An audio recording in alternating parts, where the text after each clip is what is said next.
ఆదికాండము 50వ అధ్యాయము. యోసేపు తన తండ్రి ముఖము మీద పడి అతని గూర్చి ఏడ్చి అతని ముద్దు పెట్టుకొనెను. తరువాత యోసేపు సుగంధ ద్రవ్యములతో తన తండ్రి శవమును సిద్ధపరచవలనని తన దాసులైన వైద్యులకు ఆజ్ఞాపించెను. గనుక ఆ వైద్యులు ఇశ్రాయేలును సుగంధ ద్రవ్యములతో సిద్ధపరచిరి.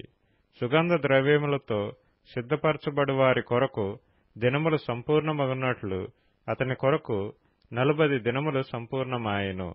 అతని గూర్చి ఐగుప్తీయులు 70 దినములు అంగలార్చిరి. అతని గూర్చి అంగలార్పు దినములు గడిచిన తరువాత యోసేపు ఫరో ఇంటి వారితో మాట్లాడి, మీ కటాక్షము నా మీదనున్న ఎడల మీరు అనుగ్రహించి నా మనవి ఫరో చెవిని వేసి, నా తండ్రి నా చేత ప్రమాణము చేయించి, ఇదిగో నేను చనిపోవచ్చున్నాను, కనానులో నా నిమిత్తము సమాధి త్రవ్వించితిని గదా, అందులోనే నన్ను పాతిపెట్టవలనని చెప్పెను. కాబట్టి సెలవైతే నేనక్కడికి వెళ్లి నా తండ్రిని పాతిపెట్టి మరలా వచ్చేదనని చెప్పుడనెను. అందుకు ఫరో, అతడు నీ చేత చేయించిన ప్రమాణం చొప్పున వెళ్లి నీ తండ్రిని పాతిపెట్టుమని సెలవిచ్చెను. కాబట్టి యోసేపు తన తండ్రిని పాతిపెట్టుటకు పోయెను. అతనితో ఫరో ఇంటి పెద్దలైన అతని సేవకులందరూ, ఐగుప్తు దేశపు పెద్దలందరూ, యోసేపు ఇంటి వారందరూ, అతని సహోదరులను, అతని తండ్రి ఇంటి వారును వెళ్ళిరి. వారు తమ పిల్లలను, తమ గొర్రెల మందలను, తమ పశువులను మాత్రము గోషెను దేశములో విడిచిపెట్టిరి. మరియు రథములను రౌతులను అతనితో వెళ్లినందున ఆ సమూహము బహు విస్తారమాయెను. యోర్దానునకు అవతలనున్న అటదు కళ్ళెమునొద్ద చేరి అక్కడ బహు ఘోరముగా అంగలార్చిరి. అతడు తన తండ్రిని గూర్చి 7 దినములు దుఃఖము సలిపెను.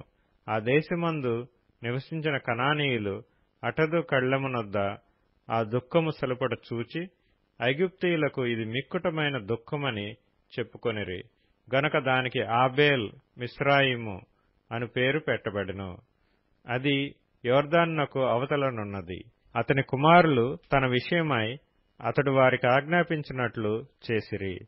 అతని కుమారులు కనాను దేశమునకు అతని శవమును తీసుకొని పోయి మక్పేలా పొలమునందున్న గుహలో పాతిపెట్టిరి. దానిని, ఆ పొలమును అబ్రాహాము తనకు శ్మశానము కొరకు స్వాస్థ్యముగా నుండి నిమిత్తము మమ్రే ఎదుట హిత్తీయుడైన ఎఫ్రోను యొద్ద కొనెను.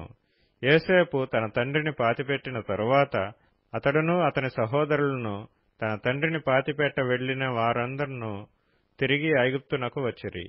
యోసేపు సహోదరులు తమ తండ్రి మృతి పొందుట చూచి, ఒకవేళ యోసేపు మన యందు పగపట్టి మనం అతనికి చేసిన కీడంతటి చొప్పున మనకు నిశ్చయముగా కీడు జరిగించుననుకొని యోసేపునకు ఈలాగు వర్తమానమంపిరి. నీ తండ్రి తాను చావక మునుపు ఆజ్ఞాపించినదేమనగా, మీరు యోసేపుతో, నీ సహోదరులు నీకు కీడి చేసిరి గనుక దయచేసి వారి అపరాధమును వారి పాపమును క్షమించుమని అతనితో చెప్పుడనెను. కాబట్టి దయచేసి నీ తండ్రి దేవుని దాసుల అపరాధము క్షమించుమన్రి. వారు యోసేపుతో ఇలాగ మాట్లాడుచుండగా అతడు ఏడ్చెను. మరియు అతని సహోదరులు పోయి అతని ఎదుట సాగిలపడి, ఇదిగో మేము నీకు దాసులమని చెప్పగా, యోసేపు, భయపడకుడి, నేను దేవుని స్థానమందున్నానా?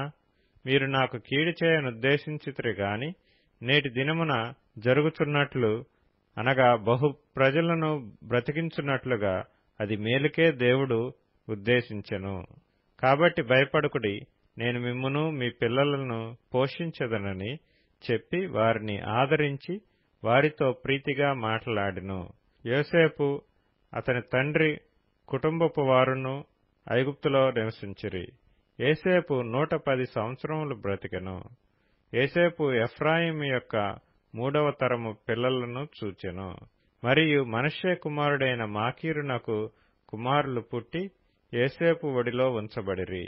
యోసేపు తన సహోదరులను చూచి, నేను చనిపోవచ్చున్నాను, దేవుడు నిశ్చయముగా మిమ్మును చూడవచ్చి ఈ దేశములో నుండి తాను అబ్రాహాము, ఇస్సాకు, యాకోబులతో ప్రమాణం చేసి ఇచ్చిన దేశమునకు మిమ్మును తీసుకొని పోవునని చెప్పెను. మరియు యోసేపు, దేవుడు నిశ్చయముగా మిమ్మను చూడవచ్చును. అప్పుడు మీరు నా ఎముకలను ఇక్కడ నుండి తీసుకొని పోవాలనని చెప్పి ఇశ్రాయేలు కుమారుల చేత ప్రమాణం చేయించుకొనెను. యోసేపు 110 సంవత్సరముల వాడై మృతి పొందెను. వారు సుగంధ ద్రవ్యములతో అతని శవమును సిద్ధపరచి ఐగుప్తు దేశమందు ఒక పెట్టెలో ఉంచిరి.